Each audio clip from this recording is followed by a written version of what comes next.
Assalamu alaikum dear students, I am Anjum Shafiq, your biology teacher for grade 11, and today I am going to discuss one of the most important topic of this chapter, that is light reactions. So let's move to the classboard. Dear students, light reactions.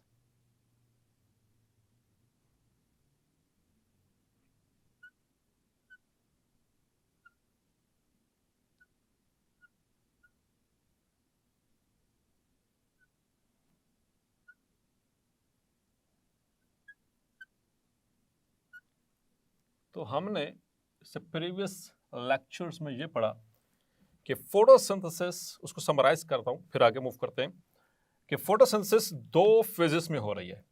First phase है light reactions, या जिसको हम कहते हैं light dependent reaction. It is also called light dependent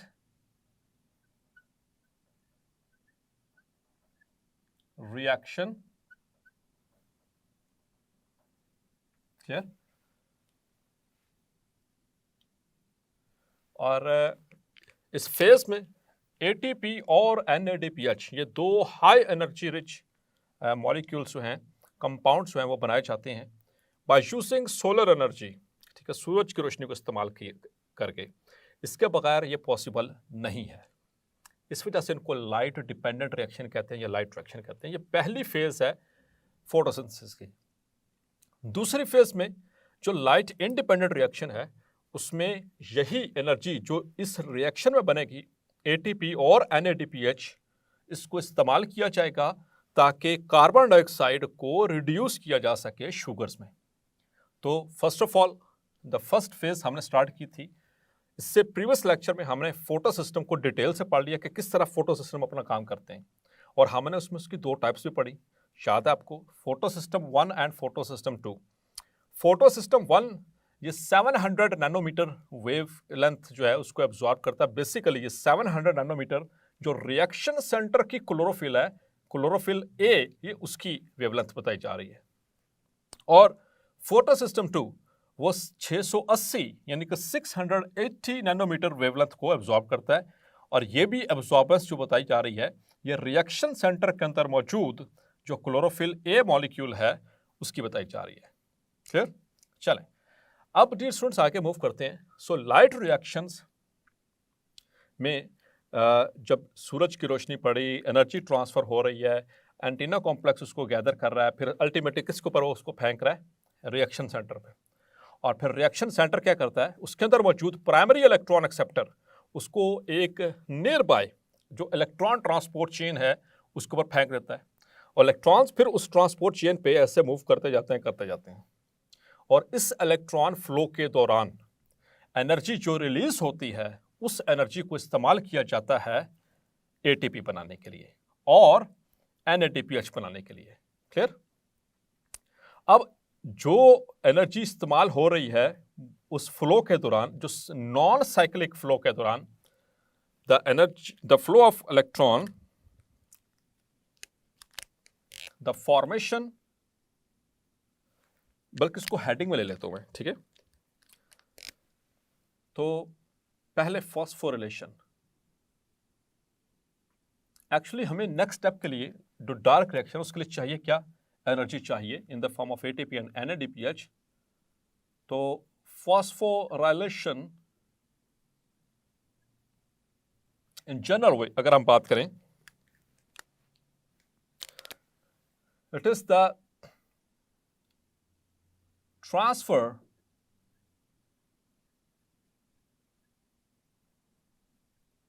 of phosphate group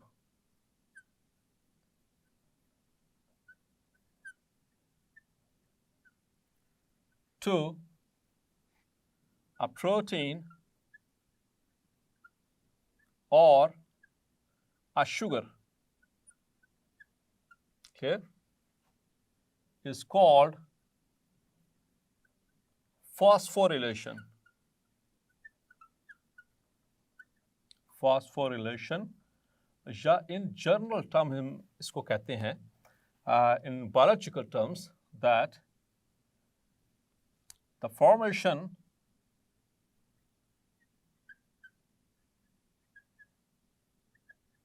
of ATP of adenosine triphosphate is called phosphorylation.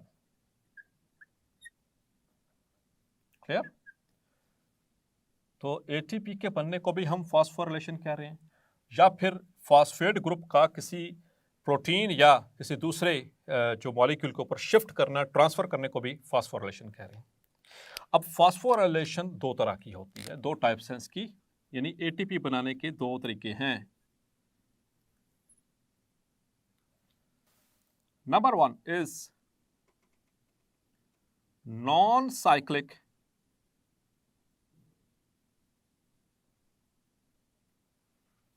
phosphorylation,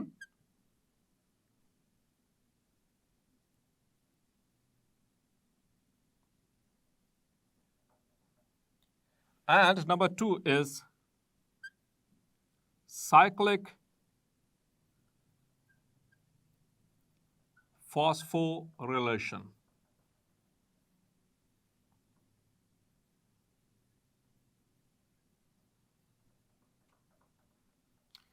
तो इन दोनों में फर्क क्या है? The formation of ATP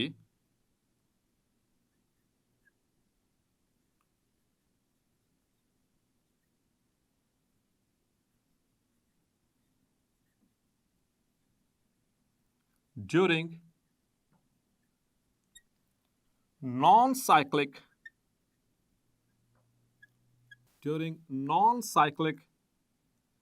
electron flow is called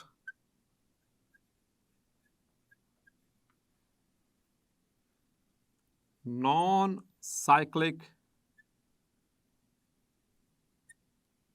phosphorylation.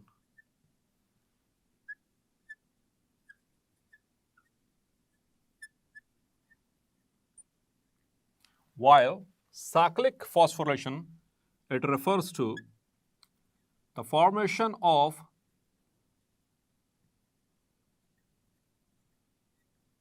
ATP during cyclic flow of electrons.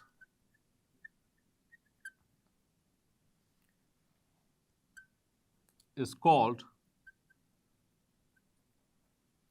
cyclic phosphorylation.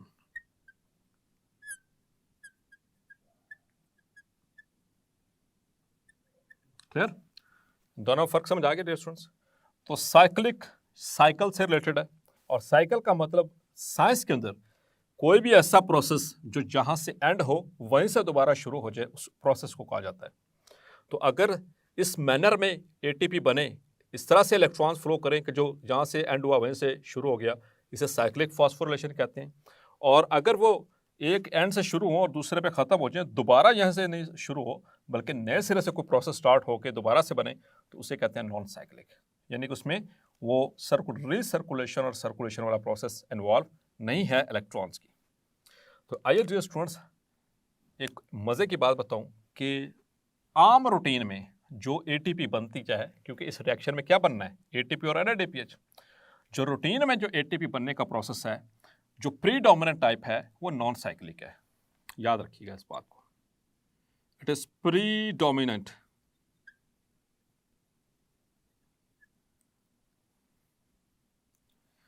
Phosphorylation, और जबकि ये less dominant है, ये सिर्फ जरूरत पड़ने पे होगा साइक्लिक फॉस्फोरिलेशन। नॉर्मल रूटीन में सिर्फ नॉन साइक्लिक चलेगी। और नॉन साइक्लिक फॉस्फोरिलेशन के जरिए जो बनती है, जो ATP बनती है डियर स्टूडेंट्स, वो उसको Z स्कीम भी कहते हैं। इसको it is also called Z scheme. Clear? और फिर उसके बाद इसके एंड पे मैं इसको कंपेयर भी करूंगा। तो पहले समझ लेते हैं इसको नॉन साइक्लिक फॉस्फोरिलेशन को। क्लियर? इसी को आगे हम कंटिन्यू करते हैं कि बनना क्या है एटीपी और एनएडीपीएच, लेकिन किस प्रोसेस के जरिए? नॉन साइक्लिक इलेक्ट्रॉन फ्लो के जरिए, यानी इलेक्ट्रॉन फ्लो तो करेंगे लेकिन साइक्लिक मैनर में नहीं करेंगे। क्लियर? तो डियर स्टूडेंट्स, ये आपने पढ़ा था लाइट रिएक्शंस, आपको याद होगा। तो उसके 6 स्टेप्स में ये काम होता है। तो आइए चलते हैं फर्स्ट स्टेप की तरफ।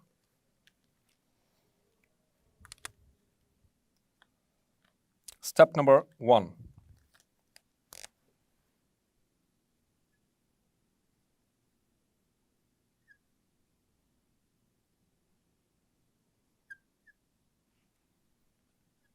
of non-cyclic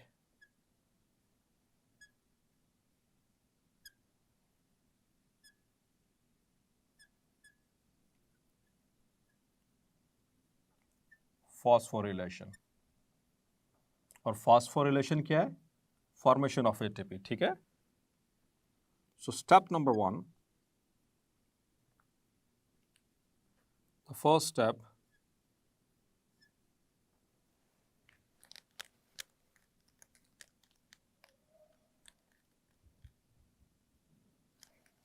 so in the first step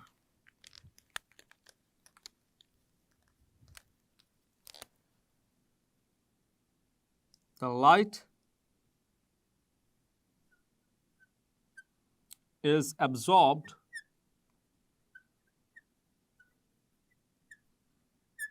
by photosystem 2। पहले photosystem 2 इसको absorb करेगा, and the chlorophyll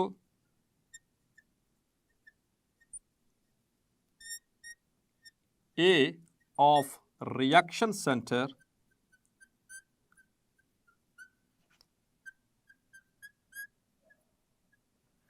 of photosystem 2 gets excited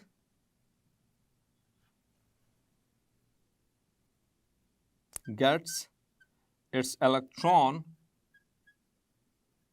excited। एक इलेक्ट्रॉन एक्साइट होगा एक फोटोन से, एंड द नियर बाय, क्योंकि रिएक्शन सेंटर की बात हो रही है तो उसमें एक तो क्लोरोफिल ए मॉलिक्यूल था, दूसरा उसमें क्या था? There was primary electron acceptor. जो प्राइमरी इलेक्ट्रॉन एक्सेप्टर है उसके पास रिएक्शन सेंटर में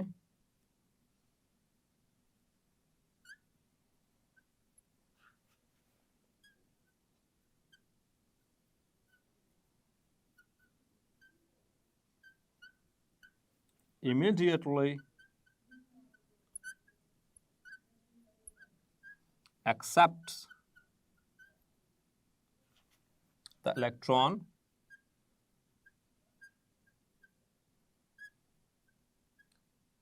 जो कि एक्साइटेड फॉर्म में है। ठीक है? तो उसका एनर्जी लेवल हाई हो चुका है, and pass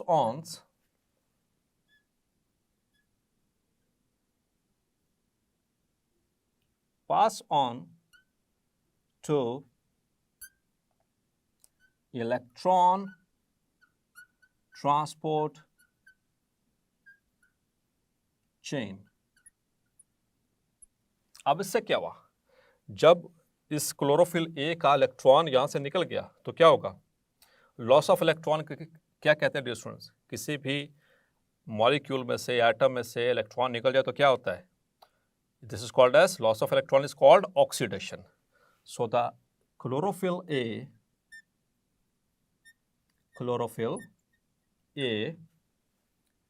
of photosystem 2 gets oxidized क्योंकि इलेक्ट्रॉन का लॉस हुआ, and an electron hole, जहां से वो निकला वहां पर इलेक्ट्रॉन होल, सुराख बन गया, is created which must be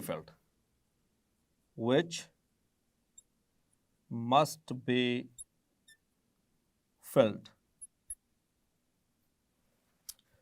क्योंकि जब तक वो फिल नहीं होगा तो जो क्लोरोफिल ए है रिएक्शन सेंटर की, वो क्या क्या रहेगी, वो ऑक्सीडाइज फॉर्म रहेगी, और ऑक्सीडाइज फॉर्म में वो नुकसान पहुंचा सकती है सेल को।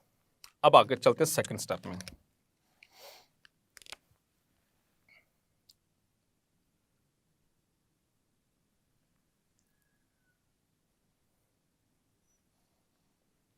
Now the second step,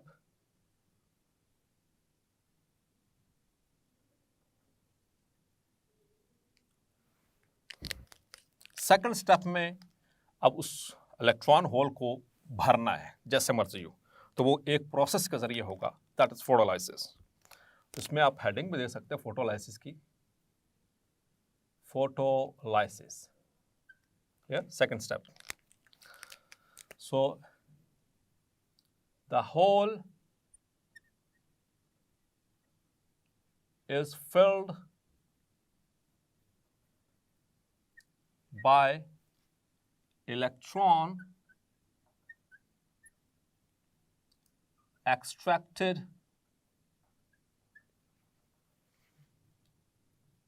by the enzyme which splits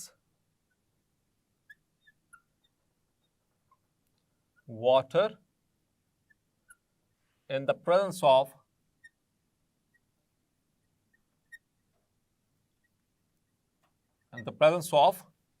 light। वो सूरज की रोशनी में वो एंजाइम क्या करता है कि वाटर को स्प्लिट करेगा, ठीक है, in the presence of light into two hydrogen plus one oxygen, that is molecular oxygen। ये ऑक्सीजन क्या करेगी, which combines with already present oxygen and is released in atmosphere, और वो एनवायरनमेंट में रिलीज कर दी जाएगी। क्लियर। और इसमें से जो हाइड्रोजन, जो दो हाइड्रोजन आयंस एक्चुअली बने हैं, उनमें से जो इलेक्ट्रॉन एक निकला है, वो एक इलेक्ट्रॉन जो है वो इस इलेक्ट्रॉन होल को फिल करेगा। Clear. So this hole process is called as photolysis. The breakdown of water in the presence of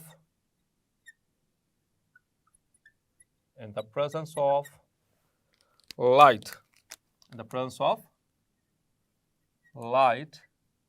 by enzyme। अब यहां पर बार बार एक वर्ड आ रहा है एंजाइम का। डियर स्टूडेंट्स, ये एंजाइम क्या है? दिस एंजाइम इज एक्चुअली और कोई नहीं है, फोटोसिस्टम 2 खुद ही है। द फोटोसिस्टम 2 वो यहां पर एंजाइम के तौर पर भी एक्ट कर रहा है। फोटोसिस्टम 2 ये मल्टी कंपोनेंट एक यूनिट है, एक प्रोटीन कॉम्प्लेक्स है, जो ना सिर्फ इलेक्ट्रॉन को ट्रांसपोर्ट करवाता है, ये इन्वॉल्व है in the reduction of plastoquinone, वो आगे चलकर मैं बताता हूँ किस तरह से। और साथ ही साथ में इसके अंदर एक ऐसा स्ट्रक्चर मौजूद है जो कि वाटर को तोड़वाएगा in the presence of light. तो ये एंजाइम, ये हमारे बुक में भी मेंशन्ड है कि एक एंजाइम है खास तौर पर जो कि इसके लिए इन्वॉल्व है। तो वो एंजाइम क्या है? It is photosystem 2। तो मतलब ये कि ये एंजाइम के तौर पर इसलिए एक्ट कर रहा है, इसके पास वो मशीनरी अल्लाह ताला ने इसको सप्लाई की है कि जो ऑक्सीजन, जो वाटर को स्प्लिट कर सकती है, जो वाटर को रोशनी की मौजूदगी में, लाइट की प्रेजेंस में स्प्लिट कर सकती है। ठीक है। So by enzyme photosystem 2 is called, इस प्रोसेस को कहते हैं फोटोलाइसिस। That is photolysis. तो ये 2 स्टेप हो गए। Now third step, step number 3, so in the third step, अब ये जो इलेक्ट्रॉन वहाँ से रिलीज हुआ, ठीक है, जो इलेक्ट्रॉन्स जो कहाँ से रिलीज हुआ था, इस क्लोरोफिल में से। होल तो फिल हमने करवा दिया, किससे, वो फोटोलाइसिस के जरिए। अब जो यहाँ से एक्साइट हुआ था वो किसने एक्सेप्ट किया था, प्राइमरी इलेक्ट्रॉन एक्सेप्टर ने, और उसको कहाँ पर फेंका था, the nearby electron transport chain पे। Now the electron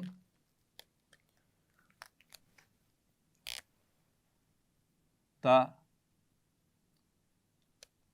photo excited, उसको हम फोटो एक्साइटेड इलेक्ट्रॉन कह लेते हैं, क्योंकि वो लाइट के पड़ने से हुआ था।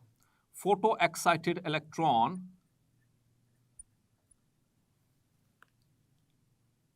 is moved from photosystem 2 to photosystem 1। Photosystem 2 से फोटोसिस्टम 1 तक पहुंचाया जाएगा, बट इन दोनों के दरमियान there is an electron transport chain, but there is an electron,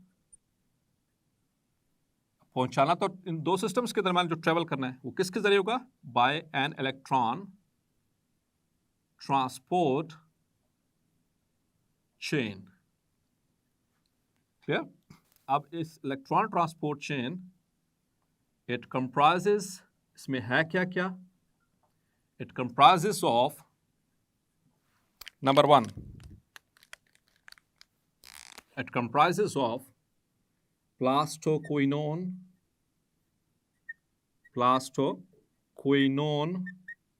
abbreviated as PQ, and 2 cytochrome complexes and a copper containing protein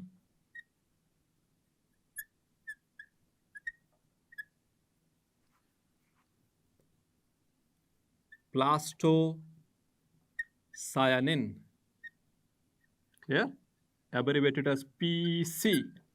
तो ये copper containing protein है, Cu, क्लियर। सो ये तीन इसके अंदर मेजर जो इलेक्ट्रॉन ट्रांसपोर्ट चेन जो कि फोटो सिस्टम 2 और फोटो सिस्टम 1 के दरमियान में मौजूद है, यहाँ पर इलेक्ट्रॉन्स को इस ट्रांसपोर्ट चेन के जरिए, इलेक्ट्रॉन ट्रांसपोर्ट चेन के जरिए फोटो सिस्टम 2 से फोटो सिस्टम 1 तक पहुंचाया जाएगा। तो ये 3 स्टेप हो गए। Now the fourth step,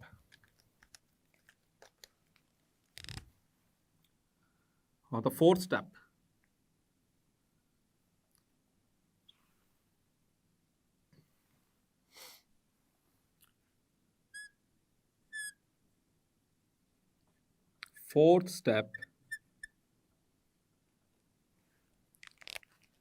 as electrons move down, जैसे जैसे इलेक्ट्रॉन नीचे जाएंगे, as the electrons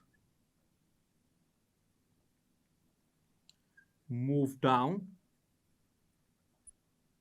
the electron transport chain, ETC, electron transport chain, clear, they release energy।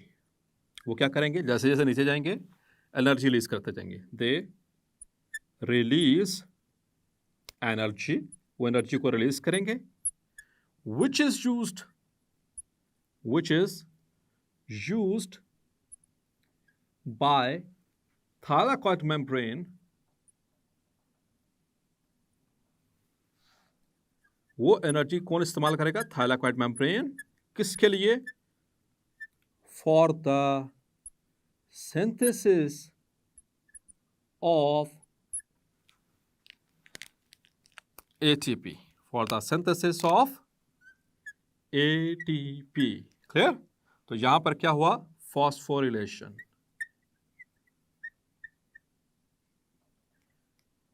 यहां पर क्या हुआ, फॉस्फोरिलेशन। तो जैसे जैसे वो डाउन तक इलेक्ट्रॉन ट्रांसपोर्ट चेन मूव करते हैं, प्राइमरी इलेक्ट्रॉन एक्सेप्टर से प्लास्टोक्विनोन से साइटोक्रोम कॉम्प्लेक्स से जब वो जाएंगे प्लास्टोसाइनिन के पास, तो डियर स्टूडेंट्स वहाँ पर क्या होगा कि ये एनर्जी रिलीज करेंगे, वही एनर्जी थाइलाकॉइड मेम्ब्रेन इस्तेमाल करेगी किसके लिए, for the formation of ATP. यानी यहाँ पर होगी केमी ऑस्मोसिस के जरिए बाय केमिओस्मोसिस। ये पूरा लंबा टॉपिक है, एक लॉन्ग क्वेश्चन है, ये समझाऊंगा आपको आने वाले चंद लेक्चर्स में। केमिओस्मोसिस, तो एटीपी बन कैसे रही है, यानी फॉस्फोरिलेशन हो कैसे रही है, बाय केमिओस्मोसिस, जिसमें इन थाइलाइक एंड मेम्ब्रेन्स को इस्तेमाल किया जा रहा है एनर्जी जो है उसको ट्रांसफॉर्म करने के लिए। फोटो फॉस्फोरिलेशन भी कहेंगे, फोटो फॉस्फोरिलेशन कहेंगे। Clear? Now moving towards the fifth step. अब हम मूव करते हैं पांचवें स्टेप की जानिब। द फिफ्थ स्टेप, अब इस स्टेप में क्या होगा डियर स्टूडेंट्स, अब इलेक्ट्रॉन पहुंच रहा है to the bottom of this electron transport chain, और ये इलेक्ट्रॉन अब पास कर दिया जाएगा टू द फोटो सिस्टम 1।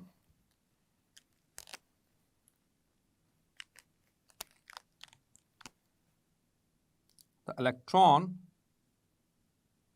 जो कहां से चला था, यहां से क्लोरोफिल से, जब वो एक्साइट हुई थी, फिर वो कहां पहुंचा, प्राइमरी इलेक्ट्रॉनिक सेक्टर के पास, वहां से कहां पे पहुंचा, प्लास्टोक्विनोन्स के पास, फिर वहां से साइटोक्रोम के पास, फिर उसके बाद प्लास्टोसाइनिन के पास। अब वो कहां पे पहुंचेगा, the electron eventually reaches the photo system 1, और फोटो सिस्टम 1 में कहां पर, in the photo in which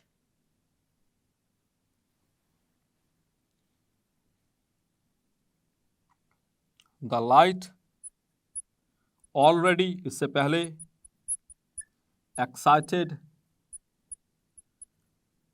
the chlorophyll, उसने भी क्या किया था, क्लोरोफिल ए को एक्साइट कर दिया हुआ है क्योंकि दोनों फोटो सिस्टम है, फोटो सिस्टम नाम ही है क्योंकि लाइट अब्सॉर्ब कर रहे हैं, ठीक है। तो जो फोटो सिस्टम 1 है उसकी, in which the light already excited the chlorophyll a, creating a hole, उसमें भी एक होल बन चुका है, एक सुराख बन चुका है। तो जो इलेक्ट्रॉन पहुंचा है जहां पर फोटो सिस्टम 1 के पास, दिस इलेक्ट्रॉन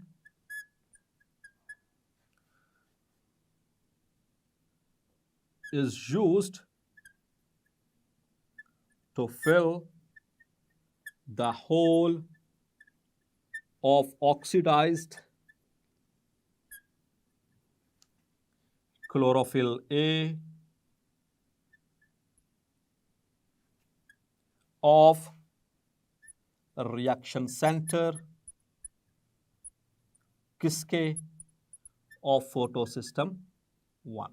परेशान ना हो, जब डायग्राम बनाऊंगा तो मजीद ये सब कुछ क्लियर हो जाएगा। क्लियर? अब हम आते हैं इसके लास्ट स्टेप की तरफ, the final step. So dear student, now the sixth step, the sixth step. तो टोटल 5 स्टेप हम पढ़ चुके हैं, ये छठा और आखिरी स्टेप है नॉन साइक्लिक फॉस्फोरिलेशन का। तो डियर स्टूडेंट्स, होगा क्या इसमें,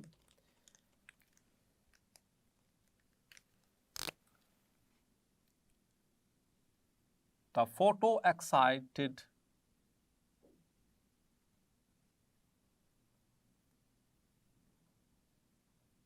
electron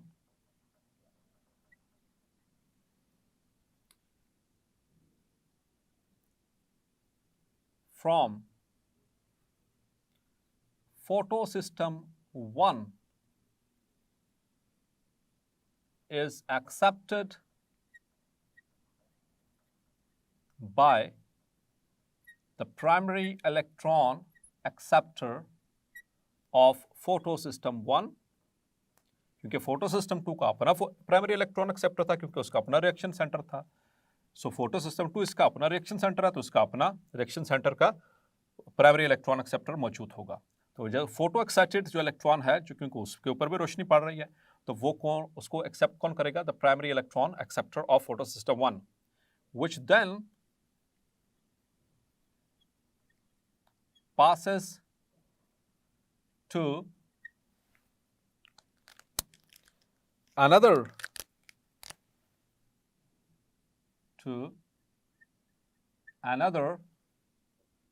electron transport chain, clear, उसको हम इलेक्ट्रॉन ट्रांसपोर्ट चेन 2 भी कह सकते हैं, क्योंकि इससे पहले जो थी वो 1 थी, जो कहाँ से स्टार्ट हो रही थी, प्लास्टोक्विनोन से, फिर साइटोक्रोम कॉम्प्लेक्स आया, फिर उसके बाद प्लास्टोसाइनिन आया, क्लियर। सो ये दूसरी इलेक्ट्रॉन ट्रांसपोर्ट चेन है which pass the photo excited electron, the photo excited electron to an iron containing protein, iron, clear, an iron containing protein called ferredoxin,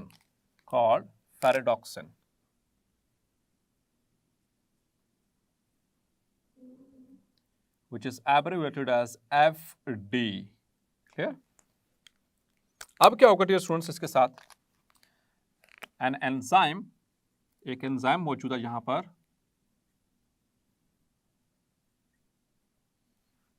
NADP reductase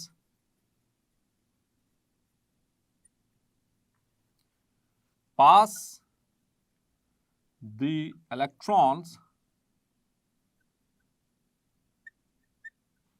from ferredoxin यानी कि FD to NADP, clear, उसको पास करेगा और वो electrons हैं NADP यानी कि nicotinamide adenine dinucleotide phosphate उसको एक्सेप्ट करेगा और साथ में हाइड्रोजन को एक्सेप्ट करेगा to be converted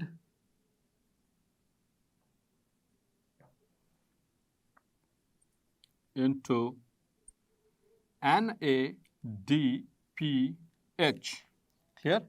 और याद रखिएगा ये रिडॉक्स रिएक्शन है, it is a redox reaction। Redox reaction किसे कहते हैं, जिसमें ऑक्सीडेशन और रिडक्शन एट अ टाइम हो रही हो। रिडक्शन इन द सेंस क्योंकि यहाँ पर इलेक्ट्रॉन ऐड किए जा रहे हैं, हाइड्रोजन ऐड किया जा रहा है, जबकि खुद ये Na जो DP है, ठीक है, वो जिनसे जहाँ से वो पास ऑन हो रहे थे इस एंजाइम से, वो ऑक्सीडाइज हो रहा है, ठीक है। So this is how the light reactions take place. यहाँ पर NADPH भी बन चुका और इससे प्रीवियस स्टेप नंबर 4 में ATP भी बन चुका था और यही मकसद था किसका, लाइट डिपेंडेंट रिएक्शंस का। तो आइए चलते हैं इसकी डायग्राम की तरफ, जो कि मोस्ट इंपॉर्टेंट है। समटाइम्स खाली सिर्फ आपको यही ड्रॉ करने के लिए आ सकती है और इसी से एक्सप्लेनेशन मांगी जा सकती है आपकी। So let us start.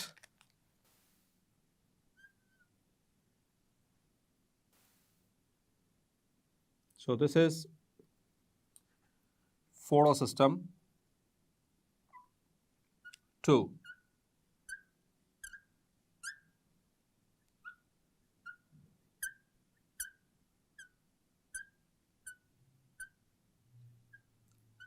तो फोटो सिस्टम किसे कहते हैं, that is a cluster of, it is a cluster of photosynthetic pigments, clear। So these are the photosynthetic pigments and it is the photosystem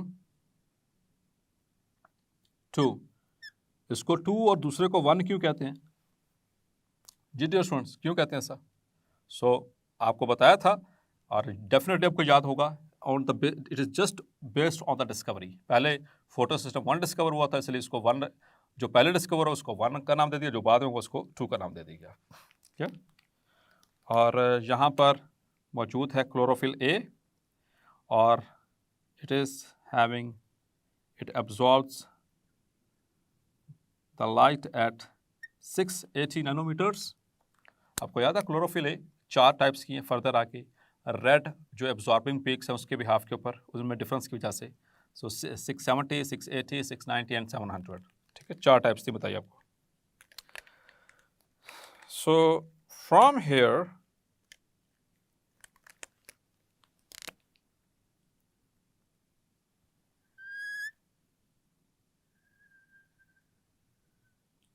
So we have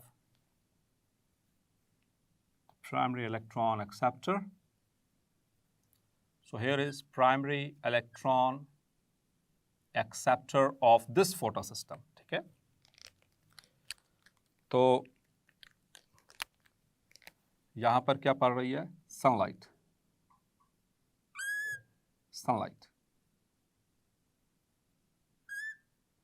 ठीक है, तो यहां से ये रिएक्शन सेंटर क्लोरोफिल एक्साइट हुए और electron निकले। ठीक है, इलेक्ट्रॉन आगे को एक्सेप्ट किसने किया? Primary electron acceptor of the reaction centre.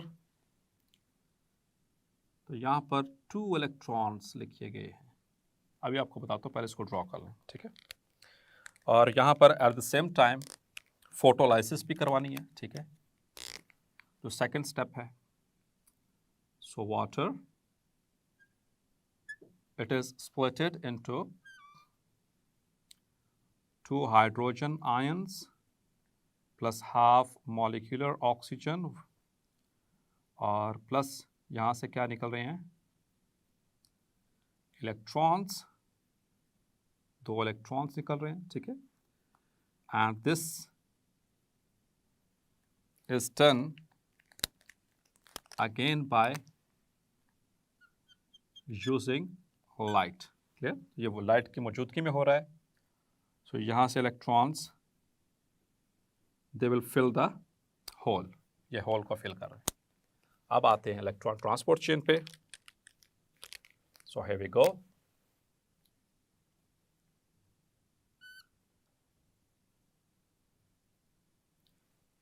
So here is the plastoquinone electron transport chain. उसके बाद फिर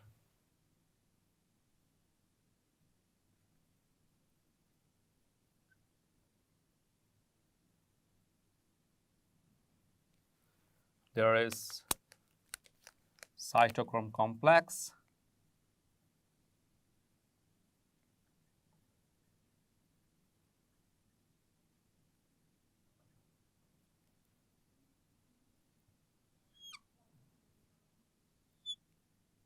here, and then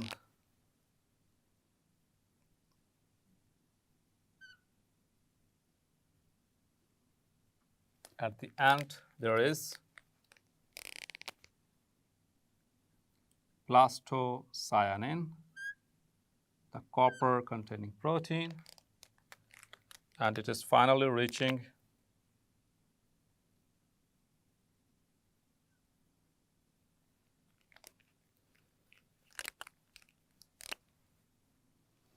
तो डियर स्टूडेंट्स, जरा इस बात को, जरा टेक्निकल बात को देखिएगा। मैं यहाँ पे डॉटेड लाइन ड्रॉ कर रहा हूँ ताकि इसके लेवल को कंपेयर कर सकें। यह है फोटो सिस्टम 2। फोटो सिस्टम 1 इससे थोड़ा सा ऊपर हम बनाएंगे।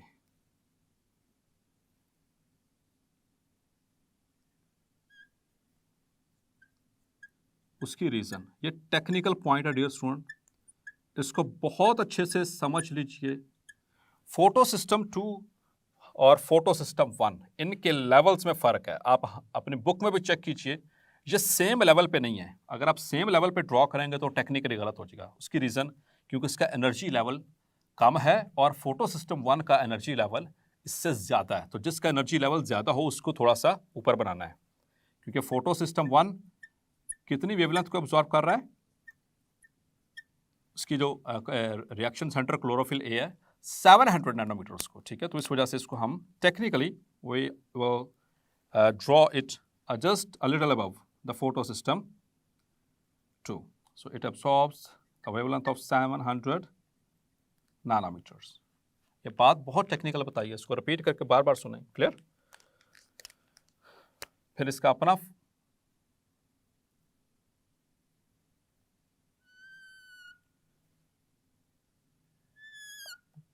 primary electron acceptor, and this is going to pass on to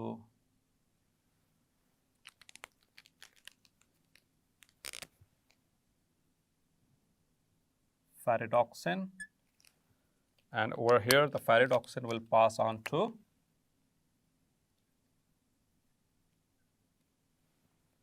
NADP reductase.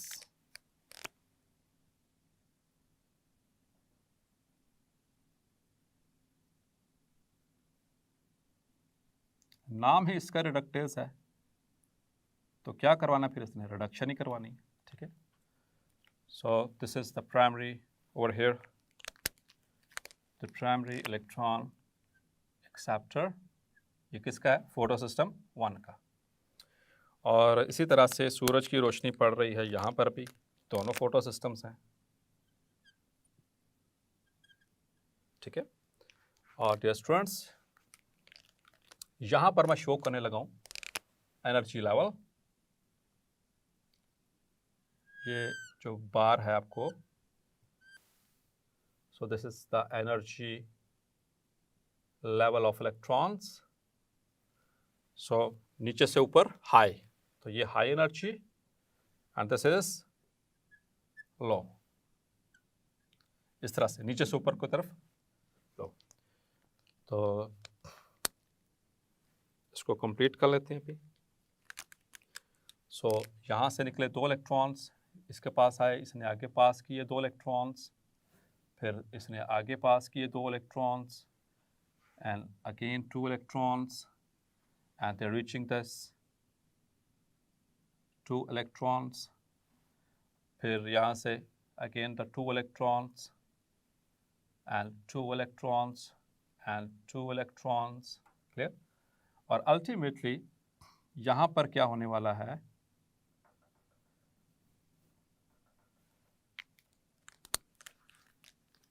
Sunlight को मैं यहाँ से शो कर देता हूँ इसके ऊपर,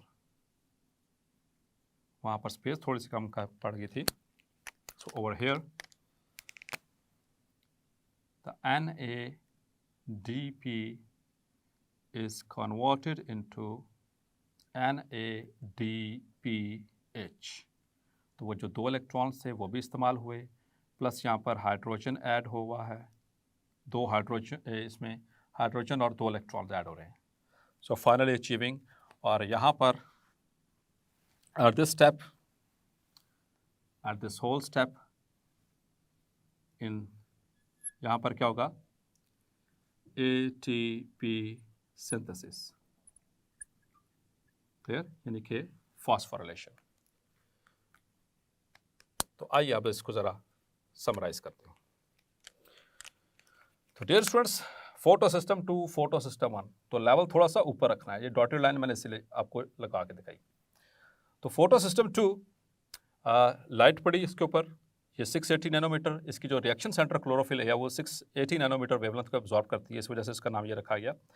तो लाइट पड़ने से इसके chlorophyll A of reaction centre of this photo system 2 excite होगी, वहाँ से एक इलेक्ट्रॉन निकलेगा, और वो इसके चूँकि उसी के साथ ही क्या पड़ा हुआ रिएक्शन सेंटर में, प्राइमरी इलेक्ट्रॉन एक्सेप्टर पड़ा हुआ है, प्राइमरी इलेक्ट्रॉन एक्सेप्टर उसको एक्सेप्ट करेगा और इसको फिर पास करेगा इलेक्ट्रॉन ट्रांसपोर्ट चेन पे। So this whole is electron transport chain, clear. और फिर यहीं पे बात रखता हूँ, पहले ये वाली बात अब इसको कंप्लीट कर लें। सो दिस इज द स्टेप 1, ये क्या हमारा स्टेप 1। अब स्टेप 2 क्या होगा, क्योंकि यहाँ से इलेक्ट्रॉन निकल चुका है क्लोरोफिल्म से, तो उसमें एक होल क्रिएट हो गया। स्टेप नंबर 2 याद आया आपको, उस स्टेप को अब फिल करना है, वो किसने करना है कि सूरज की रोशनी जो वाटर के ऊपर पड़ती है, तो फोटो सिस्टम के अंदर वो सिस्टम मौजूद है, ये मल्टीपर्पस यानी कि फोटो सिस्टम है। ये जैसे कि यहाँ पर इलेक्ट्रॉन को ट्रांसपोर्ट भी कर रहा है इसको, और ये प्लास्टोक्विनोन को रिड्यूस भी करवा रहा है, क्योंकि इलेक्ट्रॉन ऐड हो रहे हैं इसके अंदर, ठीक है, इसको पास हो रहे हैं इसके पास।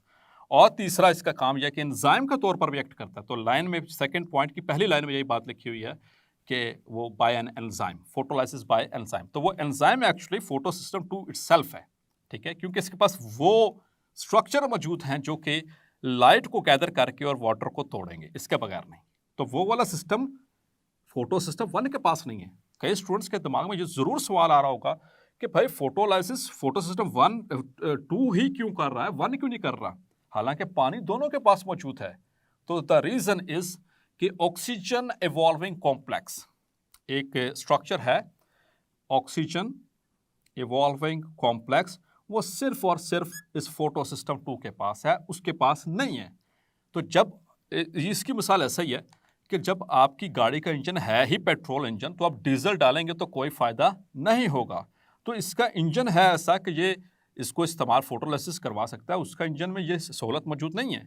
सो दैट इज़ द रीज़न यहाँ पर क्या होगा, water is splitted with the help of this photo system 2 which acts as an enzyme, और ये क्या करेगा, इसको स्प्लिट करेगा 2 हाइड्रोजन आइंस में, हाफ मॉलिक्यूलर ऑक्सीजन में और 2 इलेक्ट्रॉन्स में। ठीक है, ये हाफ मॉलिक्यूलर ऑक्सीजन पहले से मौजूद ऑक्सीजन के साथ मिलके it becomes O2 and it is released into the air. ये फिर एयर में रिलीज कर दी जाएगी एटमॉस्फेरिक एयर के अंदर, क्लियर। और जैसे कि हमने पढ़ा था कि फोटोसिंथेसिस में ऑक्सीजन रिलीज होती है, वो यही वाली यहीं से। अब क्या हुआ कि जो 2 इलेक्ट्रॉन यहाँ पर आए थे, जो यहाँ से इलेक्ट्रॉन था उसने इस होल को फिल कर दिया।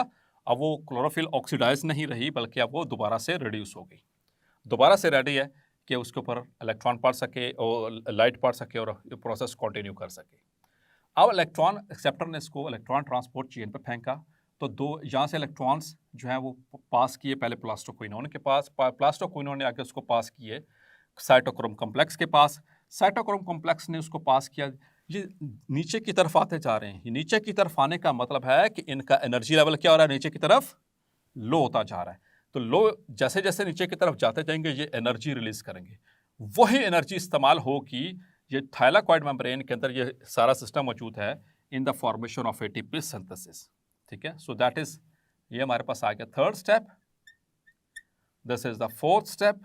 ठीक है, और ये हमारे पास 5th step and this is the 6th step.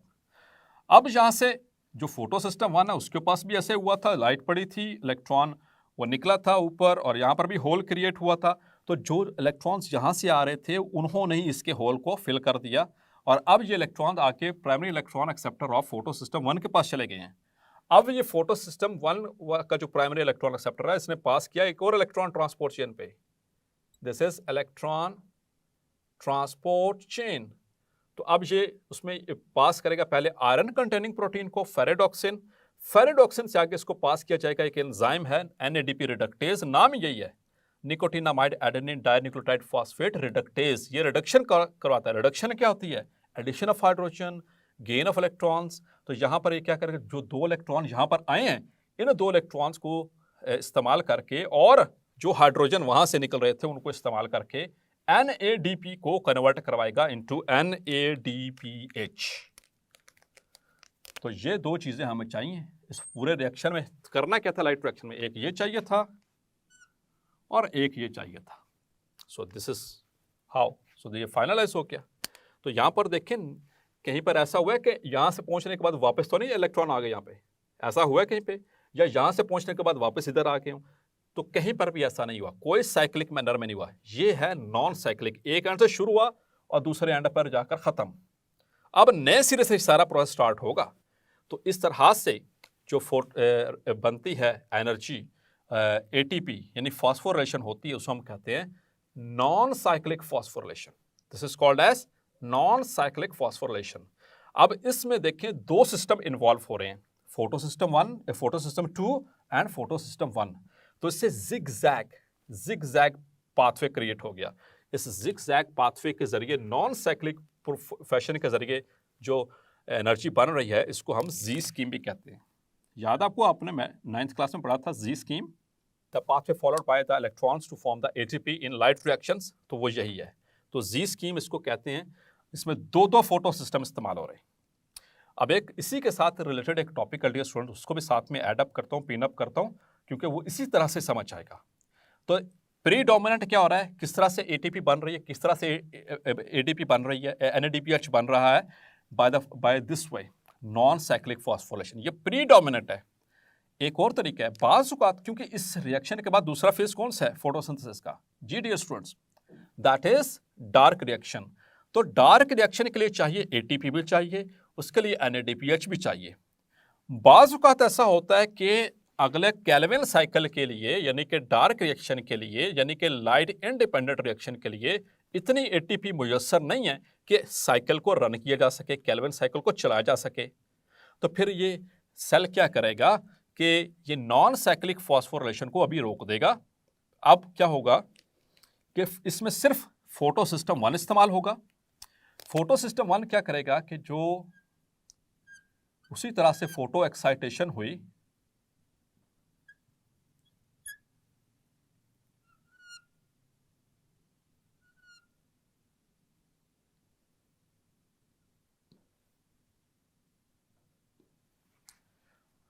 Photo excitation हुई, इलेक्ट्रॉन गए प्राइमरी इलेक्ट्रॉन एक्सेप्टर के पास, प्राइमरी इलेक्ट्रॉन एक्सेप्टर ने भेजे किसको, फेरेडॉक्सिन के पास। अब आम रूटीन में क्या होता था, फेरेडॉक्सिन आगे भेज रहा था किसको, एनएडीपी रिडक्टेज को। लेकिन जब एटीपी कम हो, चाहे इतनी एटीपी नहीं है कि आगे अगला साइकिल चलाया जा सके, एनएडीपीएच एक्यूमुलेट होना शुरू हो जाती है। तो इसकी वजह से क्या होगा कि अब इसकी जरूरत नहीं, क्योंकि एनएडीपी की एनफ है हमारे पास, it is more than enough. तो क्या होगा कि अब प्राइमरी इलेक्ट्रॉन एक्सेप्टर किसको दे रहा है, फेरेडॉक्सिन को। फेरेडॉक्सिन बजाय इसके कि एनएडीपी रिडक्टेज को भेजता है, वो क्या करता है, ये वापस साइटोक्रोम कॉम्प्लेक्स को भेजता है। तो ये शिफ्ट हो गया इस साइड में, देखिए जरा, फेरेडॉक्सिन आगे जा रहा था, अब ये फेरेडॉक्सिन किसको दे रहा है, साइटोक्रोम कॉम्प्लेक्स को। तो साइटोक्रोम कॉम्प्लेक्स को दे रहा है सी को, प्लास्टोसाइनिन को, प्लास्टोसाइनिन किसको, यहां पर फोटो सिस्टम 1 को। अब जरा गौर कीजिएगा कि यहां से